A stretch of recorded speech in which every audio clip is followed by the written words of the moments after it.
ಮತ್ತು ಯುವಕರ ಶಕ್ತಿಯು ಸಮಾಜ ಮತ್ತು ದೇಶದ ಅಭಿವೃದ್ಧಿಗೆ ಪ್ರಮುಖ ಕೊಡುಗೆ ನೀಡುತ್ತದೆ.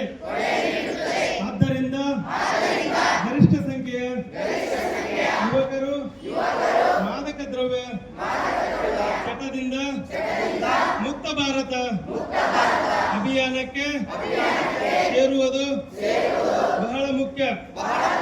ದೇಶದ ಈ ಸವಾಲನ್ನು ಸ್ವೀಕರಿಸಿ ಇಂದು ನಾವು ನಶಾಮುಕ್ತ ಭಾರತ್ ಅಭಿಯಾನದ ಅಡಿಯಲ್ಲಿ ಒಗ್ಗೂಡುತ್ತೇವೆ ಮತ್ತು